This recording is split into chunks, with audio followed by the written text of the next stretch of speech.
Okay, so welcome everyone to the Void. I'm Erik Malkavian as the captain in Warhammer 40K Warhammer Rogue Trader. Let's get started. Character creation. I have my settings 4K. We are currently in the main story. I have the season pass. Currently, I have the new DLC, Void Shadows, and Lex Imperialis should be released around December of this year. Looking forward to that. But right now, we're starting off as the new captain. Or I should say heir.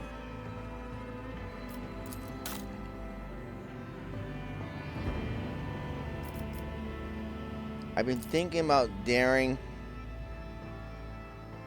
I have done a lot of reading, and I have 2 mods installed. Daring difficulty level demands that players possess a solid grasp of the base game systems or extensive experience in analogous tactical games or CRPGs. The stats and modifiers of enemies and the game environment are balanced. This difficulty level is not recommended for players unfamiliar with the Warhammer 40,000 Rogue Trader system. And as you heard, I have the Warhammer 40K Speech Mod. Maybe I'll show that now. Oh, wait. Okay, so Grim Darkness. Want to truly merge selves. All decisions, victories, and losses are final and irreversible. Whoa! Okay. They do have a permadeath.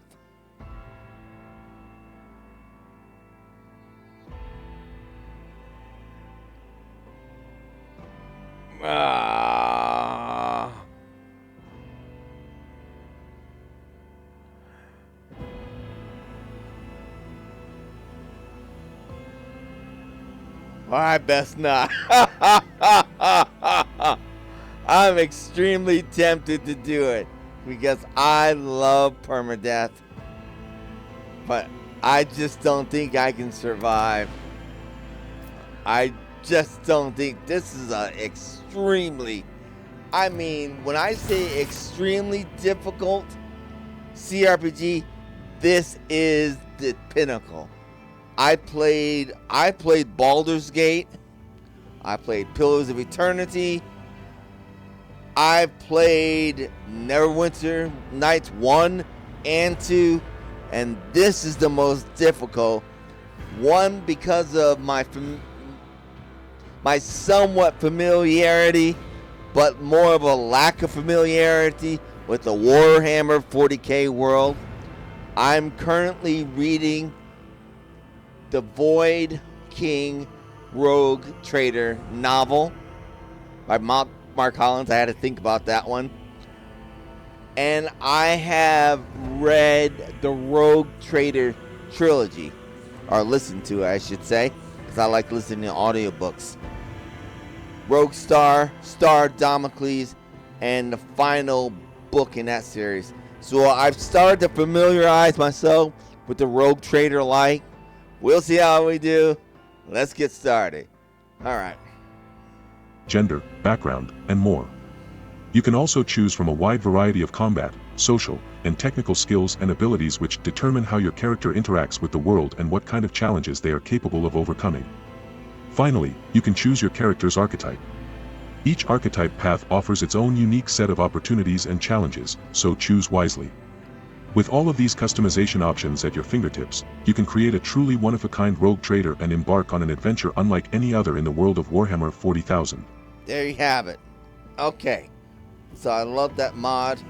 Macro cannons! Volley! She's got a real deep voice. Hardly unlikely. Now, I don't have a custom portrait yet. So I'm going to go with our captain here. I like his portrait.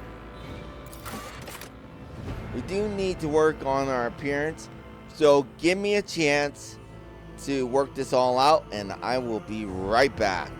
I will be back for the skills portion, the home world section, origins, and so forth. But this, the character creation part, physical, it takes a bit of time. I'll be right back. Alright, let's get to it. Here I am. This is what I sound like. Empyrean, take this sacrifice. Alright, there's mad.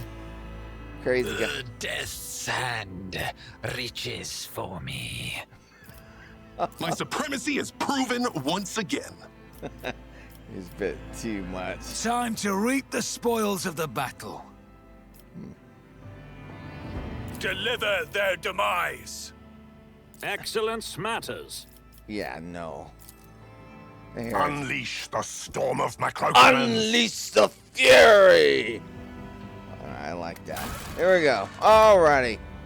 So, on Death's world, the planets, beasts, and sometimes even the environment itself takes aggressive and destructive forms. Yeah, so like those Death worlds, everything's trying to kill you. So, you get a bonus for strength, toughness, and agility. The Voidborn are very pale, and they tend to have some slight deformities due to their traversing often of the void. Their features are brawn and pallid. They may even have minor deformities. Okay. Voidborn are humans birthed in the belly of a void vessel or aboard an ancient orbital satellite. Those who have lived their lives on void ships become inured to some extent due to the reality-altering process of warp travel and to living in low or zero-gravity environments. In many cases, their features are drawn and their skin pallid. They may even have minor deformities, or a strangeness to their speech, gait, or general appearance that sets them apart from others. Okay, so they have a Voidborn character has fortune. Okay. And so they can reroll any failed attack, dodge, parry, characteristic, or skill test. Wow, that is very powerful. I mean, obviously, everyone wants a second chance when you fail. That's very powerful. Very powerful. I don't think my appearance fits with it, though. Yeah, and my background, since... Alright. Something to keep in mind. Hive worlds. A hive world's population is so dense that great swathes of the surface of the world are frequently covered in gargantuan cities bejeweled with towering spires that pierce the atmosphere. Hive worlds are vital to the welfare of the Imperium and are the beating heart of its economy and war machine.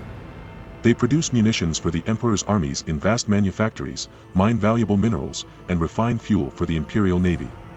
Innumerable regiments of the Astra Militarum are raised from their massive populations as well. Basically, they use them as cannon fodder because there are so many people on these hive worlds that they jammed into there. There's the game Necromunda. There's 2 games from Necromunda. Necromunda is the primary city for the hive. There's Under Hive Wars, and there's Necromunda Hired Gun. Both excellent games that relate to the city of Necromunda and the Underhive, which is a whole different part of that. Like I said, I've done a little bit of research, a little bit of reading, because I love the world of Warhammer, particularly the old realms. I have Warhammer Total Wars number 1 and 2, and I love reading the books about the old realms, which is kind of separate from 40K Warhammer. Alright, so Forge Worlds. Forge worlds are the domain of the Adeptus Mechanicus. Entire planets ceded to the demands of vast macro-industries, each is a manufacturing supercomplex of unimaginable capacity and power. Over the millennia, different Forge worlds have become especially renowned for their philosophies or ways of war. These are often colored by the technologies they specialize in manufacturing. The bulk of a Forge world's population is utilized as a labor force, whilst the fortunate few may be inducted into the ranks of the Adeptus Mechanicus itself. Adeptus Mechanicus. Now there's a game called Warhammer 40K Mechanicus. Excellent game. Excellent game created in Unreal Engine 4. That deals with this. Excellent game. They have their own ship that they traverse the warp. It's really good. I may play that one. I'm going to play Inquisitor Martyr next, but then I may go on Mechanicus. Alright. An imperial world is one of a million planets united by the belief in the immortal God Emperor. Hailing from hyper-technological societies to grimy feudal populations, the inhabitants of countless worlds offer fealty and devotion to the master of humanity and the imperial creed espoused by his servants.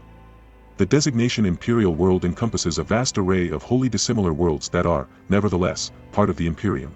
Okay, so there you have it. Humanity's finest. Imperial world characters can select any characteristics except for weapon skill or ballistic skill. Oh, that's unfortunate. These are the two weapon skills, which is obviously very important for combat. You get the talents of ready to serve. You can read it there. Better to die for the Emperor. 40% wounds, gains 10% bonus.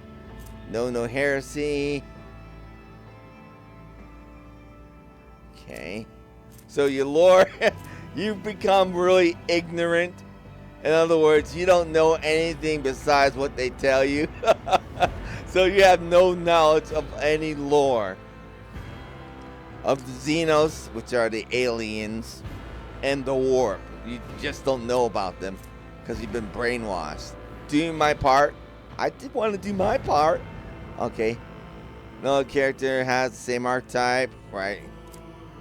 Stronger together, so it's like you're together. Alright. And Fortress World.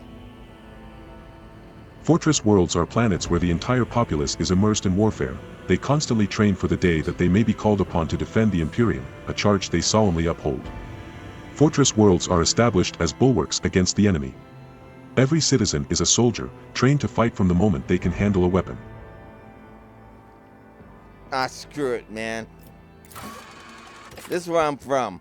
I'm from the Void. Actually, I have a background in traveling the Void. I got a little something somehow.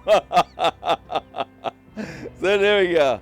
So I'm gonna have a bit of lack of strength, but there are a lot of benefits. In this fortune benefit, I think I'm rather lucky. So we're gonna go with that.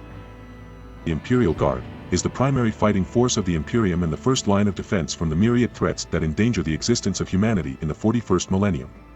You have served as one of the commanders of an Astra Militarum regiment, commanding thousands and winning battles in the name of the God Emperor. Not really feeling that. Commissar, intelligence officers. Commissars of the Officio Prefectus are ruthless officers charged with maintaining the morale, discipline, and fighting spirit of their Astra Militarum regiment. You used to be one of these faithful servants of the God Emperor, a living symbol of Imperium authority, regarded with a mix of fear and awe by their subordinates. Right. Think of them as the Gestapo. The Imperium survives and prospers in no small part due to the narrowness of its vision, but a rebellious mind and will such as yours could not be so easily constrained. The dark paths of smugglers and renegades that wind behind the facade of the Imperium society offer a dangerous refuge for those unwilling to bow to the law. You used to be one of these dangerous yet resourceful individuals. Thinking about that one. Alright, this guy's a priest. The Ecclesiarchy, known formally as the Adeptus Ministorum, is a vast institution that oversees the galaxy-spanning religion of the Imperium. The Ecclesiarchy's complex hierarchies of cardinals, missionaries, preachers, and zealous laity ensure the prescribed prayers and invocations are made, all the while instructing the masses to guard against heresy and deviancy. Yeah. You used to be one of those fiery and charismatic individuals concerned with keeping a close watch on your congregation. Definitely not doing that. Naval officer. The Imperial Navy is responsible for the fleets of void ships that assert the dominance of the Imperium amid the stars and fulfill other duties connected to the void and warp travel. You used to be a Navy officer and a commander of a void ship, hardened in numerous battles and famous for resounding victories. to think about noble. The high nobility of the Imperium are an enormously privileged and powerful elite, a breed apart from the common masses they rule. You grew into adulthood upon a pedestal of affluence and grandeur that towered high above the common masses. You expected their obedience and lived upon the fruits of their toil surrendered to your family in solemn fealty. Okay, been giving it some thought. Probably going to go with noble. But let's move on to the final one, sanctioned psyker. Psychers are feared and distrusted but are nonetheless valuable assets to the Imperium. The role of the Adeptus Astra Telepathica is to recruit, identify, and classify those found to possess psychic abilities. The most powerful who somehow survive the rigorous sanctioning rituals are selected to serve on the battlefield. The mind of a sanctioned psyker is steeled against the manifold dangers risked by wielders of warp powers. You were one of those found worthy to serve humanity and have miraculously survived the perils of the warp. Note, damaging psyker powers count as weapon attacks, counting toward the normal attack limit per turn and gaining all the benefits of abilities and talents increasing the damage of attacks. For example, a soldier using the run and gun ability will be able to use damaging psyker powers twice per turn, and an operative's analyze enemies ability affects the damage of damaging psyker powers. In a lot of ways, this reminds me of Pillars of Eternity, being a psyker. Not psyker. Ah, crud, I can't think of it right now. But also like a bionic in Mass Effects. But I think I'm gonna go with the nobleman. Breed apart. Intelligence, fellowship. They rule, you rule them out. Grandeur, the tower above the common masses. Yeah, we'll go with that. Alright. Apex of brilliance, strong presence, persuasiveness, stop the feudal war between neighboring systems. Your named planetary governor, survive having made useful connections on both sides of the law. Okay.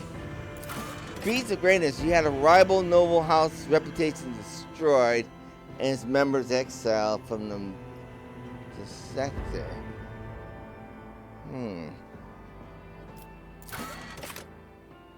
Illustrious glory or coercion. Let's go with this. Okay, so I work both sides of the law. Now, Grim Portent, the mysterious tome that was discovered in my family's library, stacked a terrible toll on my mind. So, I've got less warp lore. Brand of shame, I'm a bastard and illegitimate member of a family that immediately turned its back on me. Nah. I was kidnapped for ransom. My captors fed me illegal drugs. Right. And fed me full of alcohol and the whole biz, so I got sick of it. I think I'm gonna go with Grim Quartet. I've got some dangerous book locked up somewhere. Alrighty. So that's me. I'm from the Void world, Voidborn. Void ships going near to a certain extent due to reality altering. Alright, so I've been giving this some thought, and I believe what would be fitting with my heritage as an officer, as a nobleman. This is a real tough one, man. I mean, an officer is more like a, let's see here. Officers use their willpower and fellowship to improve the combat capabilities of their allies, turning them into even greater threats on the battlefield. Core focus, extra turns, single target buffs, rescuing allies, momentum. Okay. Bring it down. Immediately grants an ally extra turn. Wow, that's powerful. Voice of command kills the enemy before the end of the officer's turn. The ally gains 1 time additional 2 times officer fellowship momentum.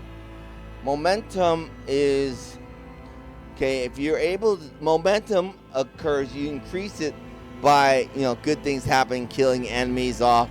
You can increase it, and once it reaches for the party 175 points, that gives one of the party members the ability to use a heroic act, which is differs per individual. So yeah, that would be really beneficial. Voice of command. Ports an ally to fully push themselves, increasing their characteristic by +10 for 1 round. Oh, that's really good. So I really need to work on my fellowship bonus. Because my skills relate primarily to fellowship, running things and so forth. Grand strategist. I do like operative as well. An operative uses intelligence and perception to find and exploit weaknesses in an enemy's defenses. None can withstand an attack from an operative. Core focus, precise single attacks, defense penetration, area debuffs, consistent firing position.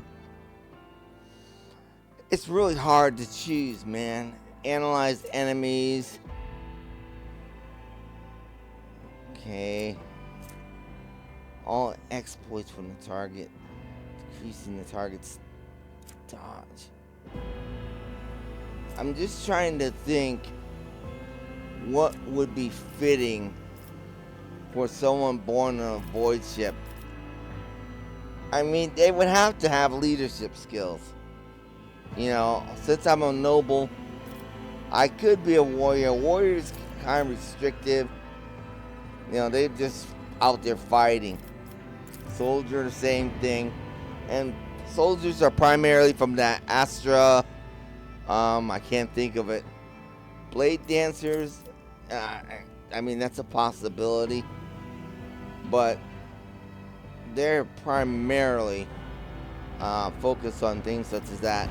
Alright, I'm just going to go with officer. I really think that's the most lore-friendly choice. So, want to keep it in alignment. Want to make it realistic. Okay, so now this I've given much thought to. Now, my strength, like I said, I'm void-born, so I've taken a hit to my strength. I've got 30 skill points to work on. I will be right back after I allocate this. Okay, so here we go. I've gone with 35 ballistic, kept my strength at the same, increased my toughness by 5, increased my agility, which gives me better reflexes, increased my intelligence to 40, increased my perception, which allows me to avoid range attacks better.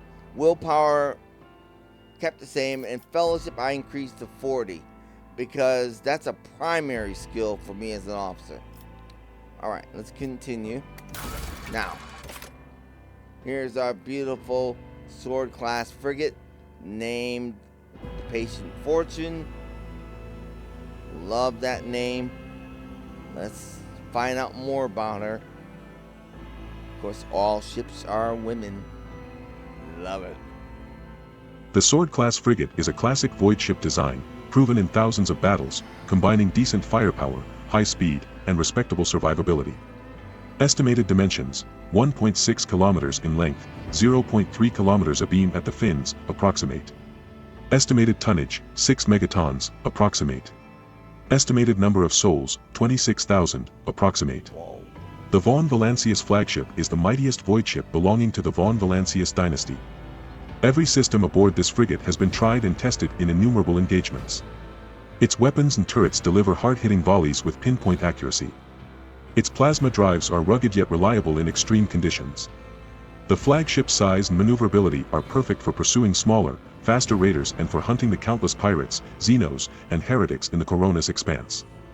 Numerous Von Valancius rogue traders have acknowledged the exceptional performance of this vessel, and, with a few minor updates, the flagship has continued to faithfully serve the Von Valancius dynasty.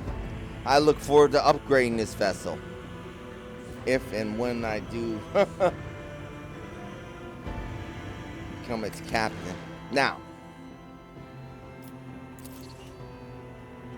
let's continue. Okay, now my name is...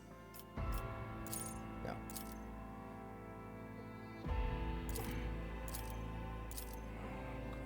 Yes. Sigma. Yes.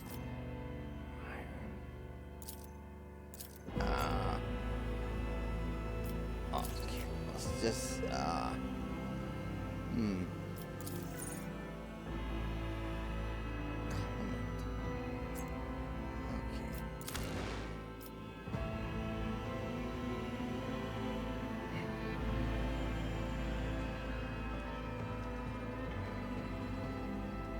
Gladius.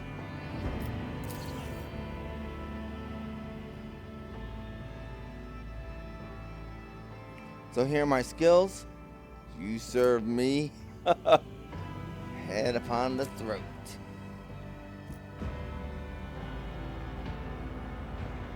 There he is.